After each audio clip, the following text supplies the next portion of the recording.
Sir ಒಂದ್ ಕಡೆ BR. Patil, ಮತ್ತೊಂದ್ ಕಡೆ ರಾಜು ಕಾಗೆ, ಮತ್ತೊಂದ್ ಕಡೆ ಬೇಳೂರು ಗೋಪಾಲ್ ಎಲ್ಲರೂ ಕೂಡ ಬಹಿರಂಗವಾಗಿ ಮಾತಾಡ್ತಿದ್ದಾಗ ಆಂತರಿಕ ಸಮಸ್ಯೆಯೇ ಸರ್ಕಾರಕ್ಕೆ ಮುಳುವಾಗುತ್ತೆ ಅನ್ನಿಸ್ತು. ಇಲ್ಲ, ಅವರ ಕ್ಷೇತ್ರದ ಸಮಸ್ಯೆಗಳು, ಅವ್ರ ರಾಜ್ಯದ ಸಮಸ್ಯೆ ಹೇಳಿದಾರ ಹೇಳಿ.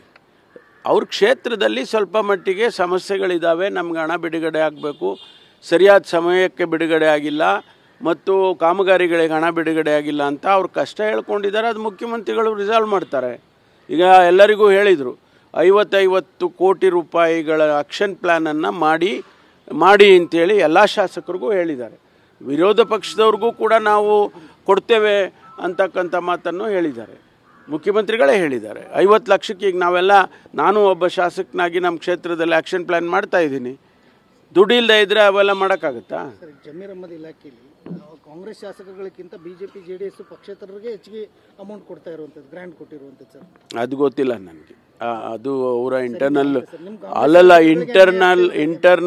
ಡಿಪಾರ್ಟ್ಮೆಂಟಲ್ ಇಂಟರ್ನಲ್ಲು ನೀವು ಅವ್ರನ್ನೇ ಕೇಳಬೇಕು. ನನಗೆ ಗೊತ್ತಿಲ್ಲ, ಮಾಹಿತಿ ಇಲ್ಲದೆ ನಾನು ಏನು ಹೇಳೋಕ್ಕಾಗಲ್ಲ. ಕೆಲವು ಶಾಸಕರು ಅಧಿಕಾರಿಗಳು ಶಾಸಕರ ಮಾತನ್ನು ಕೇಳ್ತಾ ಇಲ್ಲ ಅನ್ನೋ ಆರೋಪಗಳಿದೆ ಸರ್. ಈಗ ರಾಜು ಕಾಗೆ ಅವರೇ ಕಟಾರಿಯ ವಿರುದ್ಧ ಹಕ್ಕುಮಂಡನೆ ಮಾಡಿದ್ರು ಸರ್, ಇದುವರೆಗೂ ಕ್ರಮ ಇಲ್ಲ ಅಂತ ಅವರು ಪದೇ ಅವರು ಮುಖ್ಯಮಂತ್ರಿಗಳ ಗಮನಕ್ಕೆ ಅದನ್ನೆಲ್ಲ ತರೋದಕ್ಕೆ ಅವಕಾಶ ಇದೆ ಅವರಿಗೆ.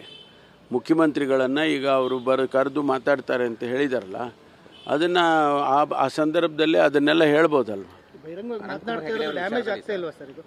ನಿಮಗೆ ಪೊಲೀಸರು ಬ್ರೀಫ್ ಮಾಡಿರೋದು ಅವ್ರು ಹಲ್ಲೆ ಮಾಡಿಲ್ಲ ಅಂತ, FIR ನಲ್ಲಿ ಅನಂತ್ ಕುಮಾರ್ ಹೆಗಡೆ ಅವರು ಕೂಡ ಹಲ್ಲೆ ಮಾಡಿದ್ದಾರೆ ಅನ್ನೋಲ್ಲ. ವೆರಿಫಿಕೇಶನ್ ನಾನೇನು ಹೇಳಿದ್ದು ಅಂದರೆ ಅವರು ಹೊಡೆದಿಲ್ಲ ಅಂತ ಹೇಳಿದರು ನನಗೆ. ಯಾರು? ಅನಂತ್ ಕುಮಾರ್ ಹೆಗಡೆ ಅವರು ಹೊಡೆದಿಲ್ಲ, ಅವರ ಗನ್ಮ್ಯಾನು ಮತ್ತು ಅವ್ರ ಡ್ರೈವರು ಹೊಡೆದಿದ್ದಾರೆ ಅಂತ ನನಗೆ ಫಸ್ಟ್ ಹ್ಯಾಂಡ್ ಇನ್ಫಾರ್ಮೇಷನ್ ಕೊಟ್ಟಿದ್ದು.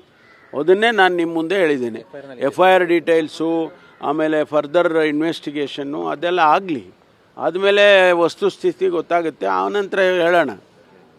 ಫಸ್ಟ್ ಹ್ಯಾಂಡ್ ಇನ್ಫಾರ್ಮೇಷನ್ ಏನು ನನಗೆ ಬಂತು ಅದು ನಿಮಗೆ ಪಾಸ್ ಆನ್ ಮಾಡಿದ್ದೀನಿ ಅಷ್ಟೇ ನಾನು.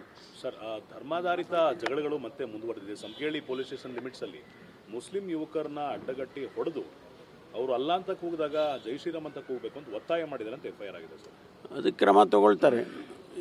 ಆ ಪೊಲೀಸ್ ಸ್ಟೇಷನ್ ಲಿಮಿಟಲ್ಲಿ ಯಾರು ಅಧಿಕಾರಿಗಳಿದ್ದಾರೋ ಅದಕ್ಕೆ ಸಂಬಂಧಪಟ್ಟಂಥ ಕಾನೂನುಗಳಿದ್ದಾವಲ್ಲ, ಆ ಕಾನೂನಿನ ಅಡಿಯಲ್ಲಿ ಕ್ರಮ ತಗೊಳ್ತಾರೆ.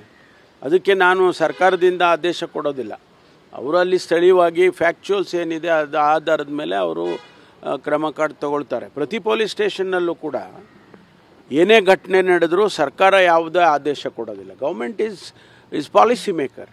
ಅದನ್ನು ಅವರು ಕಾನೂನು ಮಾಡಿ ಅವ್ರು ಕೈ ಕೊಟ್ಟಿರಲ್ಲ, BNSS ಇದೆ, ಅದೆಲ್ಲವನ್ನು ಕೂಡ ನೋಡಿ ಕ್ರಮ ತಗೊಳ್ತಾರೆ.